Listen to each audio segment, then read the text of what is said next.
It's the Happy Families podcast. It's the podcast for the time-poor parent who just wants answers now. As I read this email, my first thing for this mum is let this little boy be rough and tumble. Let him play rough tag games. Get him involved in soccer or footy, but not in a formalised way. And now here's the stars of our show, my mum and dad.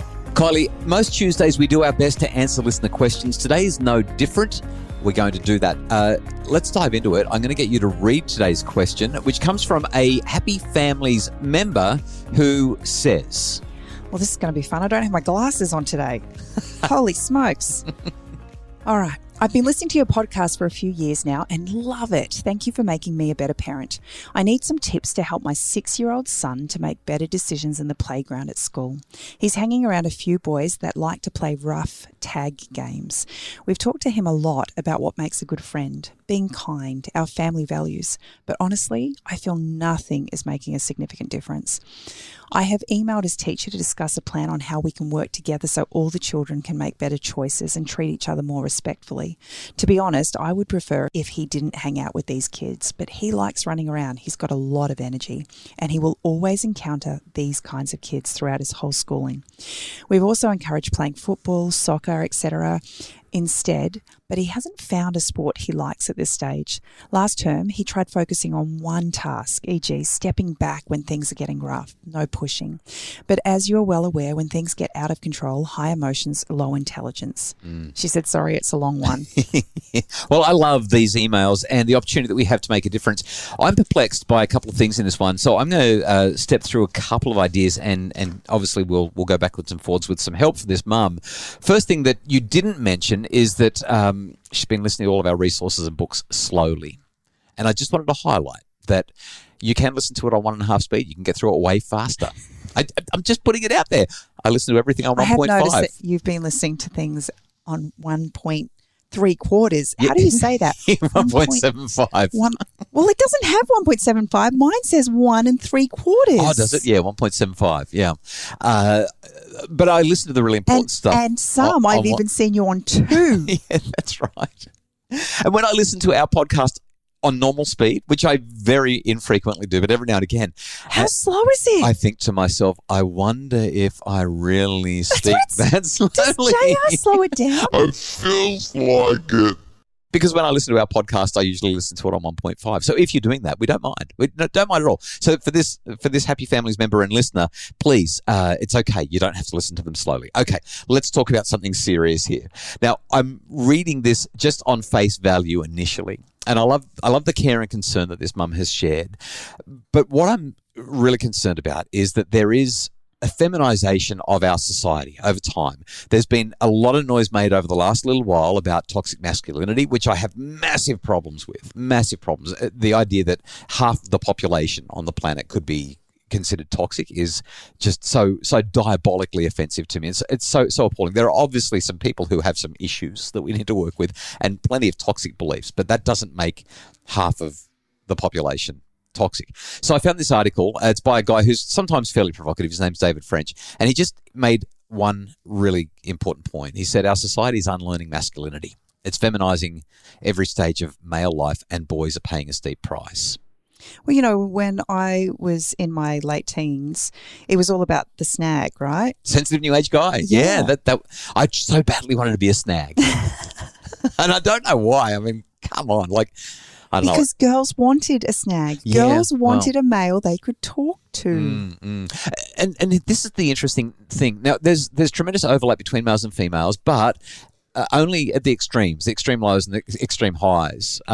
We know that boys and girls are different. Now, there are some authors like Lise Eliot and Cordelia Fine who have written books like Delusions of Gender and Pink Brain, Blue Brain, and there's been some more recent ones come out as well that I found compelling and fascinating, but ultimately not consistent with what the very best and most responsible research shows. And what that research shows is this. Boys, compared to girls, they use their bodies differently. They act differently. And it's not just socialization. There's this hormone. I don't know how many endocrinologists are out there, but the hormone testosterone dominates and divides the way we live our lives, both for males and females. And I think the easiest example of this when you go down to the beach, we live fairly close to the beach now, which is just such a treat. And when you go down to the beach on a hot day, you see a whole lot of, teenagers and young adults and families down on the beach. And invariably, you see the females of our species laying on the sand, looking at their phones, reading a book, sunbaking, maybe going for a gentle swim. They'll go down to the waves. They'll wade into the water. They'll go for a little swim, and then they'll come back to the towel. Now, again, I'm being really reductionist and stereotypical, but I watch this happen every single day, and it's rare that I see an exception. But when you see the boys, Kylie, they jump through those waves. They tackle each other before they've even made it. That's it. Knee deep. They do. And they're on the sand throwing balls around or playing cricket or wrestling with each other and trying to pin each other onto the sand, flicking each other with towels.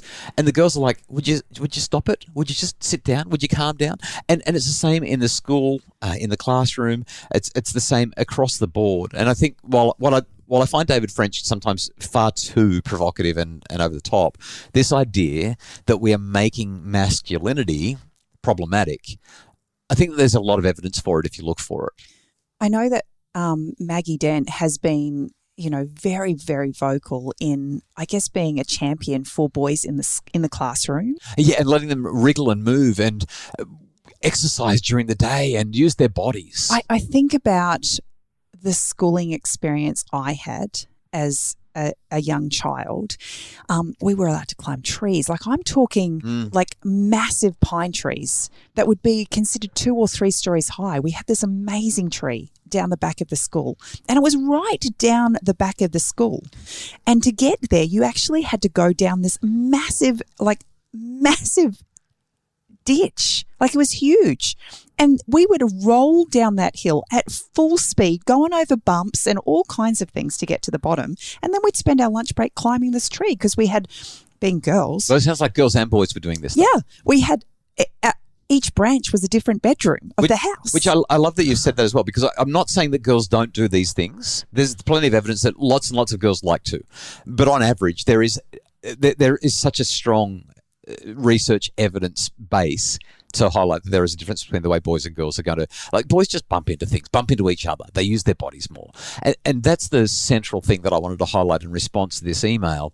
We've got a mum who's saying, my little guy, he's really active. He's playing rough tag games, and I don't like it because we've got these values about being kind and being a good friend, these family values. And I feel like when he's playing these rough tag games, he's hanging around with kids that they see the world differently, and that's not how I want him to be. Well, I guess that's kind of where I was going with my story, is just this acknowledgement that what do our boys have these days in the playground? They've taken away the ability to climb trees. How many times have our kids come home and said they've banned handball? I know. Like, every time, boys and girls, but specifically our boys who need to be using their bodies so much more, find some kind of avenue to get all of those wriggles out, inevitably schools ban it. As I read this email, my first thing for this mum is let this little boy be rough and tumble. Let him play rough tag games. Get him involved in soccer or footy or rock climbing. Yeah, but he's only 6. Well, I'm so glad you said that, because as I was saying it, I was like, hang on a sec. Well, let's wind this back. I just remembered he's only 6. So there's a couple of other things to highlight here. From a developmental point of view, things like impulse control, behavior regulation, emotion regulation, he's only 6. So our expectations shouldn't be that high. We certainly want him to be respectful, but he's going to need lots of reminders and lots of coaching and lots of training, because he won't be inhibiting particularly well. Our job, like you think about it, 6 years old, how long does it take a kid to learn to write their name or to type a shoelace? I was actually thinking more about an adult who at 21 kept leaving his socks underneath the dining room table every night when we had dinner. You're talking about me. Maybe. And it took you probably maybe 4 or 5 years to stop doing that. Okay, so in my defense, now this is weird, but when I sit at the dining table and I'm eating and I've got my shoes and socks on, my feet get really hot. And so I take my shoes and socks off under the table. Yeah. But then how come it took you 5 years to learn to pick them up and put them away? Well, because I needed to be reminded. And I know we're going here because we've got a 6-year-old who's having a hard time always being respectful and who is sometimes perhaps using his body in ways that parents aren't okay with. And if it takes a grown man like me that long to learn how to pick up my socks from underneath the dining table because my feet get hot while I'm eating my meal, which I know sounds really weird and people are probably wondering why we're disclosing this, it's going to take a long time for a 6-year-old to figure this stuff out. I know that as a parent, it is just exhausting. It really is. It really to be is. going through the same thing with our children. But the reality is every time we have an opportunity to build on previous experience, we're helping them learn and grow. And it's that metaphor of play by play. When you're on the sporting field, you don't try to score on every play. You just keep on trying to move the ball down the field, move the ball down the court, move the ball in the direction where you've got to, that's where you'll eventually score. And you don't have to do it on every single play. You don't have to try to score. What you do is you complete your sets of 6, or you complete your passes, you wind down the shot clock, whatever game you're playing, you move the ball towards the place that you score bit by bit by bit. And with a 6-year-old, that's exactly what we're trying to do. I remember having a conversation with one of my friends, and she just said that when she is kind of helping her children navigate friendships and play situations, one of the things that she emphasizes is how is everybody in the group enjoying the experience? Yeah, beautiful. You know, kind of taking the perspective of the other people, because in those moments, I'm having lots of fun. But if my friend starts crying because I've bashed into them, but even by accident, then how is that person feeling? And is this game actually a good game to be playing right now? And that's a really powerful way to build empathy, even in a 6-year-old, because it teaches them to be not just self-aware, but socially aware. And that's the one thing that 6-year-olds really lack. Now, this will be something that they will develop as they mature. It's part of the growing up process. And somewhere around about the age of, let's say 7, 8, 9, somewhere in there, they'll usually start to get a handle on it. But we also see it decline massively, especially in boys from about the age of 12 or 13. Empathy drops. It's around about the same time that testosterone kicks up to the point where it's 20 or 30 times more than what a girl has in her system. I mean, it's an enormous change for the boy as he moves into puberty. There are 2 other things that I think we need to talk about here that have come out of this email, and we'll do it fairly briefly. The first one is where Mum says She'd prefer that he didn't play with those kids. Yeah. My son's always going to encounter these sorts of children throughout his schooling, but I prefer that he wasn't hanging out with these kids. One of my friends, a guy that I'm hoping to one day write a book with, Christopher Nemick, he's at the University of Rochester in upstate New York, and he did a fascinating research project a few years ago with a couple of his colleagues out of Belgium, Martin van Steenkister and Bart Soynens, and they looked at the forbidden fruit of forbidden friendships. And what they basically found was that the more the parents said, hey, don't play with those kids over there, guess what? The kids were like, actually, I'm going to. And the more the parents just said, what makes a good friend? How's everyone enjoying the experience? What's it like when you're with them? What's it like when other people are with them? The more parents just, I guess, supported their autonomy, but also built some empathy there as they tried to see things through their kids' eyes, but help their kids to see things through the eyes of others, build that social awareness. They found that kids made more pro-social friendship choices. And we've experienced that in our home. You know, there have been many times we've been concerned about the kinds of friendships that our children were making. But even just recently, you know, we had an opportunity to have some kids in our house, and I just felt like these were not the kind of kids I wanted my children hanging around. But we've never told our kids they can't. We've always tried to give them autonomy around their friendships. We've had open discussions and we've shared our concerns at different times, but we've always tried to allow them to have that choice. Yeah, it's really about, hey, what did you notice? Here's what we're noticing. Have you picked up on that as well? What are your thoughts around that? How's everyone feeling about this? What do you think we should do? Yeah, and it was interesting because after that experience, I sat down with our daughter and talked to her about what I had noticed and asked her if she'd noticed any of the same things. We really weren't on the same page. She was very pro her friends and felt like everything was fine. So I left it and just allowed her to continue those friendships. And over the next few months, just little things started piquing her curiosity. And within that few months, she came to me one day and she just said, you know, Mum, I have decided that I really don't want to be around these people anymore. They don't make me feel good. Yep. I had been watching it, literally watching it. Yeah, but it didn't happen after that first conversation. She needed time. Yeah. But she also needed the rose-coloured glasses to be taken off so that she could see what was right there.